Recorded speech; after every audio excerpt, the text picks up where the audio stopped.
Uranus is in Taurus 16. It's been here before on its last pass, and then it went retrograde, and now it's revisiting this degree. And I want to concentrate more in the future in this series of videos on the difference between a forward direction of a planet, its retrograde period, and then the revisiting period. And I want to demonstrate that the forward action of a planet is different according to whether it has or has not yet retrograded. In other words, the typical 1, 2, 3, forward, backwards, forward action has 3 phases. The first is new, and the second is going over what you've seen before, and the third is revisiting what you've seen before, and yet in a forward direction, and it is different. And this speaks to me very deeply because this is exactly where my sun is. The position of Uranus now on my sun is something I'm very clearly aware of. I've been studying it in some depth. The Sabian symbol, Taurus 16, old man attempting vainly to reveal the mysteries, amuses me very deeply nowadays. Revelation is the key word here. Every single moment is new. We stand now in a new reality and find old wisdom is simply inadequate to explain what is the case now. It cannot guide us completely, and so we look for and find a new perspective.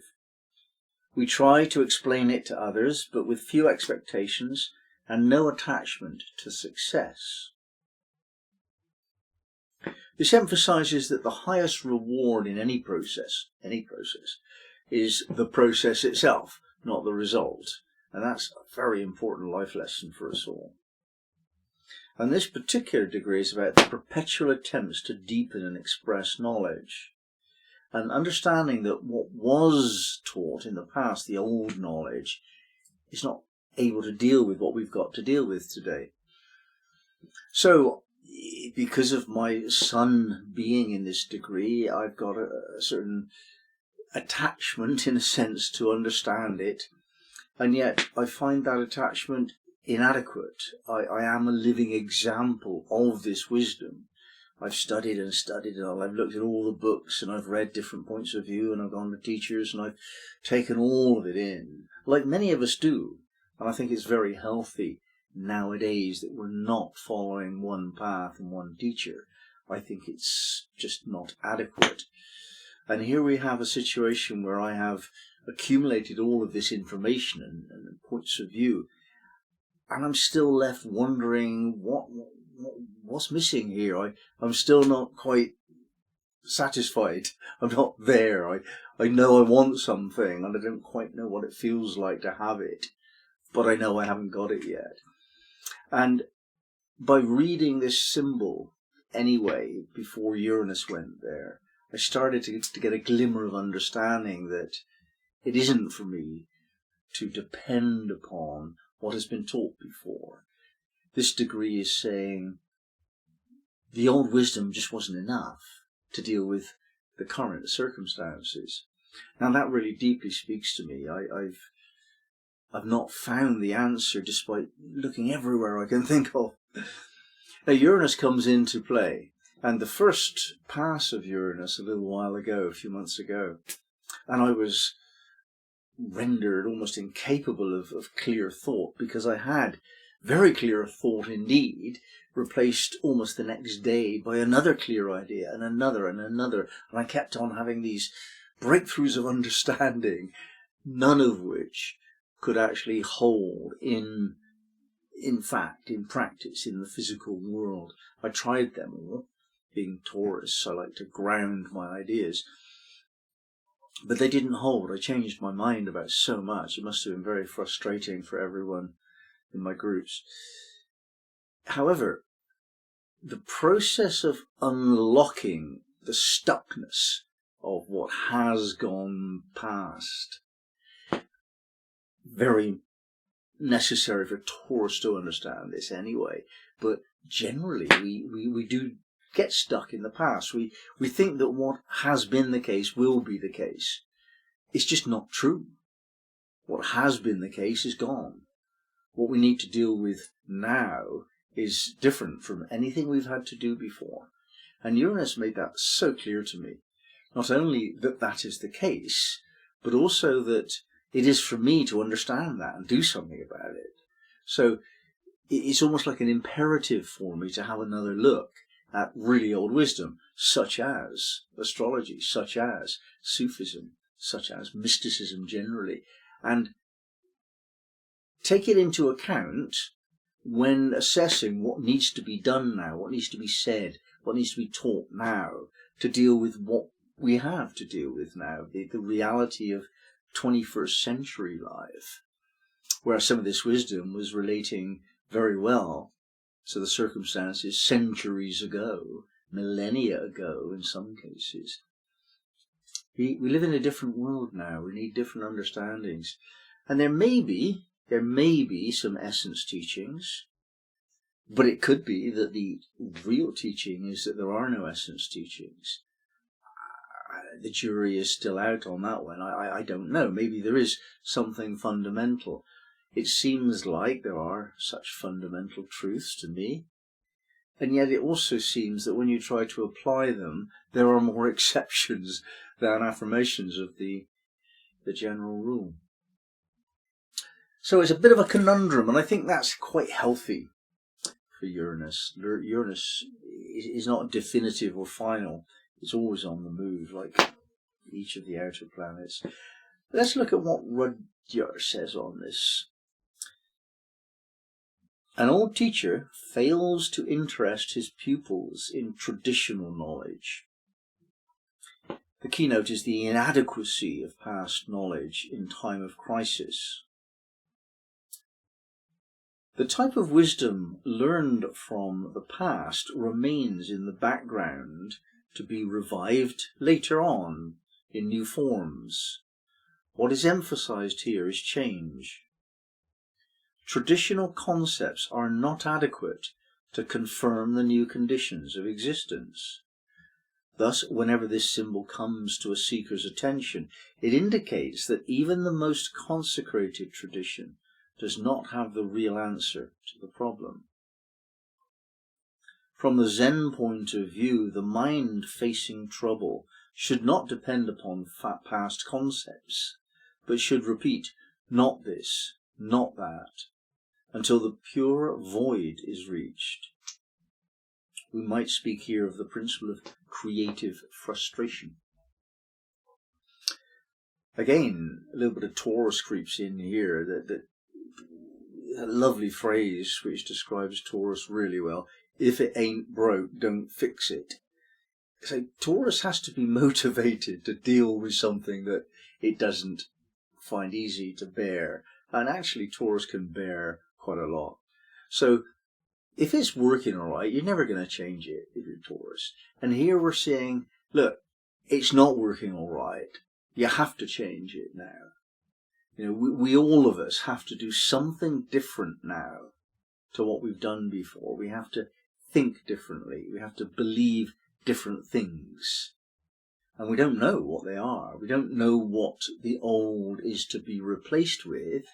We just know that the old didn't work. And that makes sense to me, because all of these old teachings, they were surely meant to bring peace and happiness and joy in the presence of God in our lives. Wasn't that what they were for? That was my assumption. And yet, where is that? Where's the evidence that these old teachings have worked? Some people have used those teachings to find those states of inner peace and calmness of being and clarity of life management, those things. But my sense is that they would have found them with or without this specific teaching. I don't think any of the teachings are necessary or even sufficient. They're just clues helping us to discover something that we cannot grasp unless we grasp it ourselves. We have to reach out and take the wisdom from all that's available. And the problem is not to do with the absence of teaching. The problem is to do with the superabundance of teaching. We can't see the wood for the trees. There's too much information given to us for us to assimilate and judge which is suitable for us. So that's a feature of ancient teachings. It's too much. If you look at the Bible, I've jokingly expressed that once that I could actually summarize what I found useful in the Bible, one of the biggest books on the planet. It could be summarized on one sheet of paper, because much of it just doesn't matter to me. It's not relevant to me which king died 1,000 years ago or 5,000 years ago. I don't care. And it doesn't change my spiritual approach to life. It just confuses me as to what it is that people teaching the Bible, well, what are they teaching? I don't know. It's just too much. But if actually somebody said, look, just study this for the rest of your life and nothing else, and they gave me the single phrase, seek and ye shall find, that would have been enough to take me to the state of realization. Now, with Uranus going through this degree again, having been there forward once, retrograde once, now forward again, we're having the consciousness of Uranus brought to bear upon this wisdom. Now, that's not a slow and steady explanation of many of the principles. That's not what Uranus does. Uranus gives you all of the information you need immediately, too quickly to take it all in. We can only ever get a glimpse of the wisdom of Uranus when it comes to us. The tiniest glimpse just blows us out of the water, where the mind cannot take this wisdom. It's just too much to take.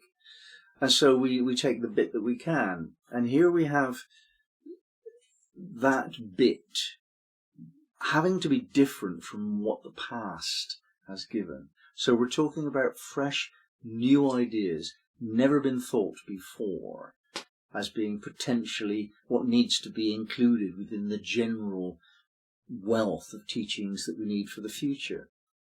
And therefore we must expect over the next little while to have original ideas, not necessarily totally brand new, but you might have been thinking about it recently and going over it a bit when Uranus was retrograde, and now with the third forward hit, you're being required to decide, do you act upon these new ideas? Because now's the time. If you're going to move forward with these new realizations and make changes in your life, now is the time. Now is the time to go against tradition, to give up old belief, old teachers that are teaching old things anyway, and just say, that's good, thank you, that was useful. However, it didn't work. It's not working. I want more. This is the time when you quite quickly, spontaneously make a decision to give up the past and look for something that has never been found before. So there's an inherent sense here, because it's Uranus of spontaneity and speed, and because it's this Sabian degree of finding something new, revealing. The key word is revelation, revealing something new. So the sense is that this is a time for the flash of inspiration that you're actually getting now, or had a few months ago and didn't act upon. But now, to act upon that, whether it's a new inspiration or something you've thought about relatively recently, the time now is to move forward on that. And to have the courage to say things that have not been said before. Speak against the clear inadequacies of old teachings.